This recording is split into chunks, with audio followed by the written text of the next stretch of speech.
sobat kita, balik lagi di video kita kali ini. Sekarang kita mau ajak kalian untuk staycation virtual ke salah satu resort yang murah meriah tapi pemandangannya nggak kalah juaranya.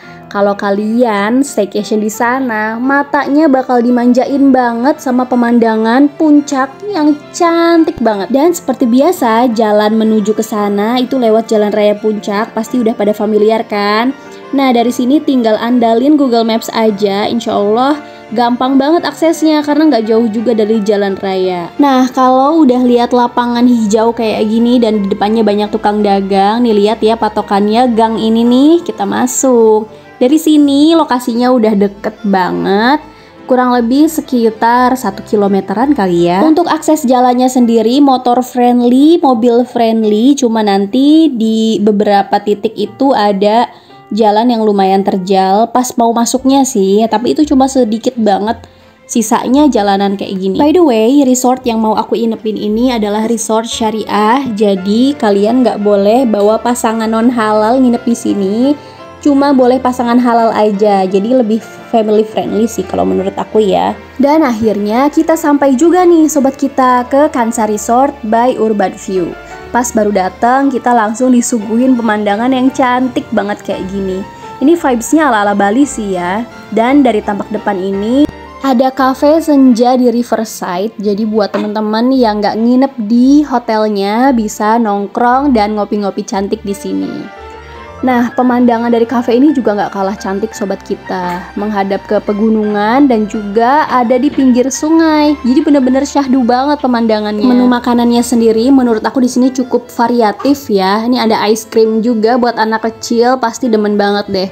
Dan di sini juga ada colokan buat yang mau WFC. Ini oke banget nggak sih? Kalian bisa kerja sambil mandangin pemandangan yang secantik ini. Gimana? Udah keracunan belum sampai sini nih guys? Oh iya, by the way, aku juga mau infoin kalau resort ini tuh harganya terjangkau banget. Dengan view sebagus ini, harga menginap di sini tuh start dari 200 ribuan aja. Yang bener aja. Rugi dong? Enggak dong, enggak rugi ini mah. Kalau nginep di sini harganya 200 ribuan aja. Dan di sini juga dilengkapi berbagai fasilitas umum, punya infinity pool yang cantik dengan pemandangan juara kayak gini. Terus ada playgroundnya juga, ada musola, ada jogging track juga, dan juga ada sungai yang bisa kalian kunjungin. Pokoknya seru banget, banyak aktivitas yang bisa kalian lakukan di sini guys.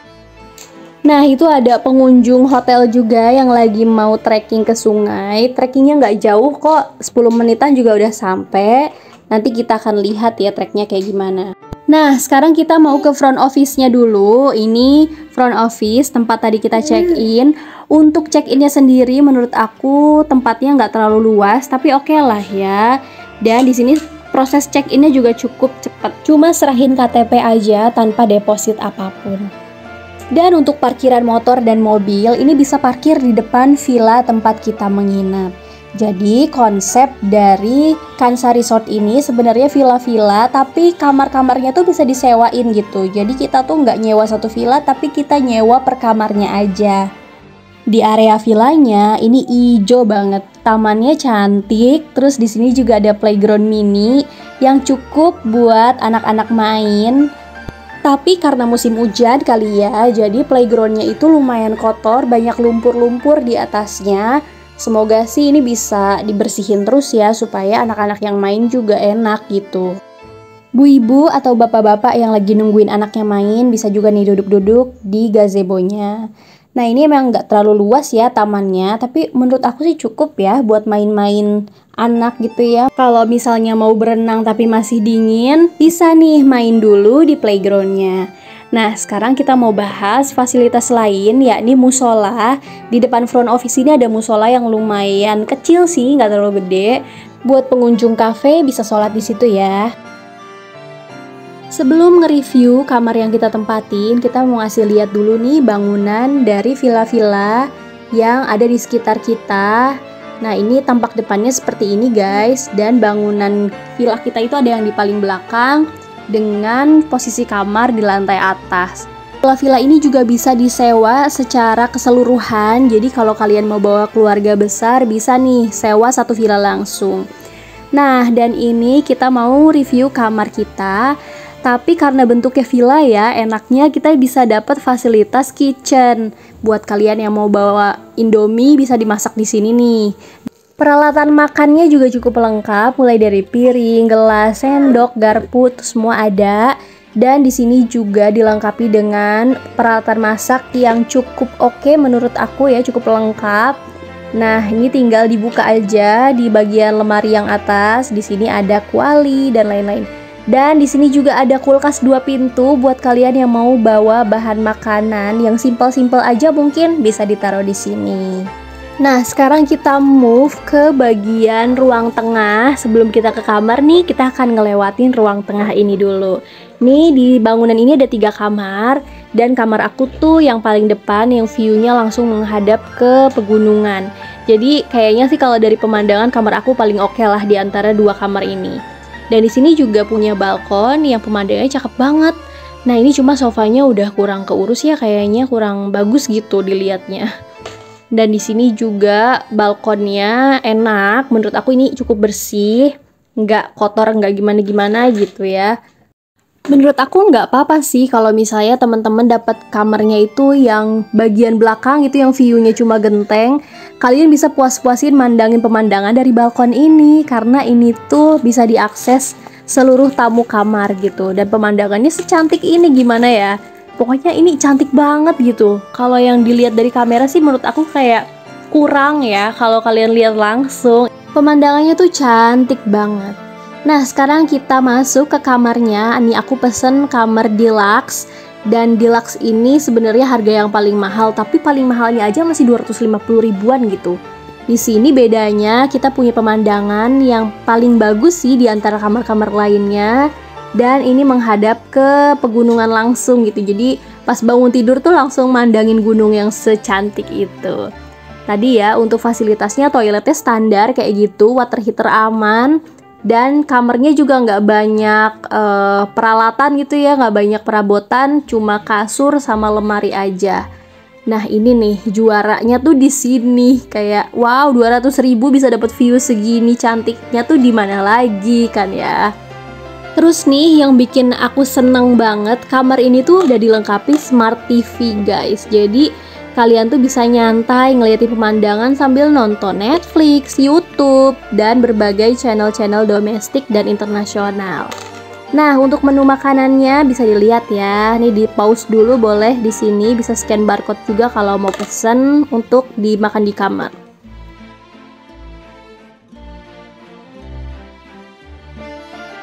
Nggak terasa hari udah mulai sore. Tadi kita datang sekitar jam 2-an ya kalau nggak salah. Nanti kita akan kasih tahu ke kalian gimana sih suasana malam hari di sini. Sekitar jam setengah 6 sore, lampu-lampu di sekitar villa udah dinyalain dan vibes-nya jadi kayak gini. Penerangannya menurut aku sih cukup ya, terutama untuk yang di cafe dan di tempat-tempat duduknya itu cukup terang. Tapi sayangnya nih di area poolnya ini nggak dikasih lampu, jadi lumayan gelap ya. Jadi nggak memungkinkan banget nih buat berenang malam-malam, apalagi airnya air dingin ya. Kalau kalian nginep ke sini, spot paling menarik menurut aku tuh di area pool sama di gazebo yang sebelah kolam renang ini loh. Kemarin aku makan pagi di situ dan itu view-nya bagus banget.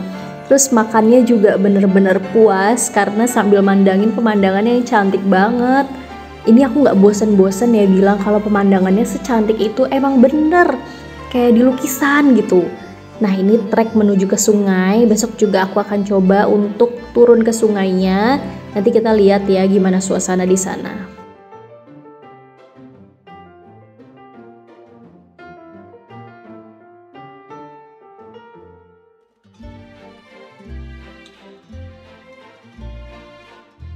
Enaknya lagi nih kalau nginep di sini kita bisa dapat fasilitas masak di kitchennya. Nah ini malam-malam aku males banget ya order makanan, biar ngirit kita bikin mie aja. Kebetulan emang lagi pengen makan mie juga. Nah, ini pemandangan malam hari dari balkonnya itu bagus banget, city view-nya jelas banget. Cocok banget nih buat tempat bengong-bengong mikirin masa depan. Sekarang kita mau bikin mie dulu. Nah, ini masaknya gampang banget ya. Tinggal nyeduh aja, piringnya ada, gelasnya ada, semuanya lengkap. Terus pas abis makan, kita jalan-jalan ke sekitar pool. Nah, malam hari suasananya kayak gini nih. Cuma kalau di kolam renangnya itu dikasih lampu, itu menurut aku akan lebih enak lagi. Jadi kesannya itu lebih estetik dan cerah aja gitu, terang. Enak lah pokoknya dilihatnya. Akhirnya udah pagi aja nih, suasana pagi harinya bener-bener cantik banget. Kalau di puncak udaranya nggak usah dipertanyakan lagi ya, pasti seger banget, dingin. Pokoknya enak deh. Nah, di Kansa Resort ini termasuknya nggak terlalu tinggi sih, jadi menurut aku udaranya masih sejuk gitu ya, nggak yang menusuk banget. Di area tamannya juga ada banyak bunga-bunga cantik dan pohon-pohon yang rindang. Beneran banyak banget spot foto yang menarik, yang instagramable. Itu di sini semua sudut cakep semua. Cobain deh duduk-duduk santai di sini sambil makan pagi atau sambil ngopi-ngopi gitu. Pokoknya vibes-nya seru banget, apalagi kalau ada angin. Nah, kayak gini ya. Ini rasanya sejuk banget. Rasanya tuh kayak di Bali gitu ya. Mungkin karena dekorasinya juga mirip-mirip kayak lagi di Ubud. Apalagi liatin sawah terasering-nya kayak gini. By the way, untuk sarapan sebenarnya Kansa Resort ngasih opsi untuk beli paket sarapan mereka. Kalau nggak salah per orangnya cuma 30 ribuan aja. Tapi karena kemarin itu aku sama suami aku nggak terlalu pengen beli paket tersebut karena menunya nasi goreng, kita pengen coba makanan yang lain, akhirnya kita beli keluar. Kalau misalnya teman-teman mau beli keluar pun, ini tuh nggak jauh dari jalan raya, jadi banyak banget pilihan makanan yang bisa kalian cari di sekitar Kansa Resort ini. Nah, abis beli makanan nih, makannya di gazebo ini sambil ngeliatin pemandangan secantik lukisan kayak gini. Gimana? Bener-bener syahdu banget kan ya?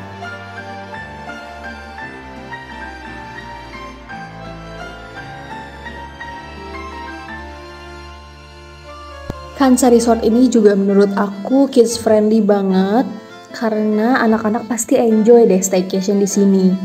Gak tau ya, aku ngerasanya suasananya tuh enak aja gitu. Jadi anak aku juga nggak rewel karena ada nih beberapa hotel yang menurut aku itu tuh kids friendly tapi ternyata anak aku nggak enjoy.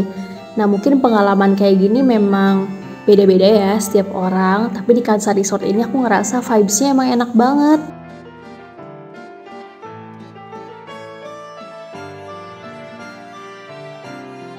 Setelah selesai sarapan dan juga ngopi-ngopi pagi, nah kita sekarang mau jalan-jalan ke sungai. Ini trek menuju sungai, ini terjal banget ya. Aku nggak bisa nge-record full treknya karena emang seterjal itu, jadi emang harus hati-hati jalannya. Kayaknya dari Kansa Resort perlu banget deh untuk di-upgrade lagi nih akses menuju sungainya, karena sungainya secantik itu tapi aksesnya susah banget. Orang dewasa aja tuh bener-bener harus hati-hati ya, apalagi anak-anak gitu, takut banget kepleset sumpah. Tapi cukup kebayar nih pas udah sampai ke sungainya karena gemericik airnya aja udah bikin healing abis. Aku sebenarnya pengen banget turun ya, tapi ini debit airnya cukup gede karena abis hujan juga, jadi ngeri gitu ya. Jadinya kita cuma duduk-duduk di pinggir sungai aja, di batu gitu sambil nikmatin suasana. Gak berlama-lama di sungai, kita udah balik lagi nih menuju ke atas karena kita mau berenang. Nah, ini dia nih, kalau udah di puncak, berenang itu nggak bisa pagi-pagi banget ya karena dingin. Jadi kita kalau berenang itu lebih milih pas mataharinya udah keluar. Nah, ini anak aku udah kegirangan banget. Kolam renangnya sendiri menurut aku ini cukup besar ya. Dan kolam anaknya juga bersih airnya, cuma ini keramiknya tuh perlu dirawat gitu supaya kerak-kerak dan lumutnya itu bisa dibersihin lagi. Karena kurang estetik banget ya kelihatannya, padahal airnya tuh bersih guys. Kedalaman kolam anaknya cuma semata kaki orang dewasa aja. Ini cocok sih buat bocil-bocil yang cuma pengen main air aja gitu kan, nggak usah berenang, nyemplung aja di kolam anak. Nah untuk kolam dewasanya ini berjenjang. Kalau nggak salah ini mulai dari 1 sampai 1,5 meter.